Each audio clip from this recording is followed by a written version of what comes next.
The latest trend of buccal fat pad removal is probably the dumbest. Okay, listen up. I feel called out on this one, so I got to respond. They're going to do a quick anatomy lesson here, okay? Look, there's skin. There's the subcutaneous fat. Subcutaneous is what makes the skin look nice. It's what shrinks with age. You can see these dermal ligaments. Those lead to compartmentalization. That's classic facial aging. As it compartmentalizes, as you see the prejowl, as you see the nasolabial fold, these little dermal ligaments are what set that mark. Deep to those is the muscles. Some of the ligaments go all the way to the muscles. You have the risorius, the buccinator, the zygomaticus, orbicularis, levator, depressor. Then you have the facial artery, facial nerves, parotid gland, parotid duct. Deep to all of those layers and all those separations.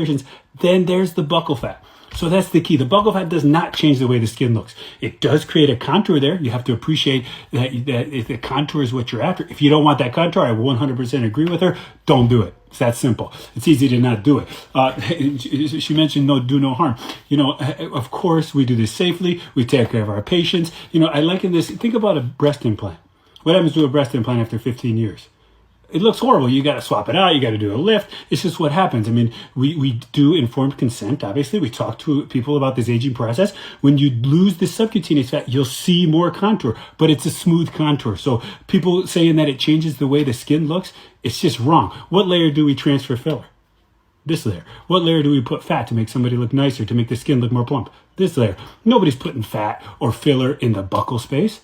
Come on, if it was going to age somebody, we would be doing that. So it's just that simple. We put it superficial to the muscle because that's the layer that ages the face. So I don't know what to tell you. Anatomy is anatomy and physiology is physiology. If you Google buccal space, the buccal fat pad is a deposit fat pad. It actually gets bigger in age in some populations. I removed it from a 75-year-old woman, a Hispanic woman. She had a big jowl hair. It helped her jowl. She loves me. She thinks I'm amazing. Many people do. So that's the key. Of course, there are people you don't want to do it in, but to call it out like that, that's wrong.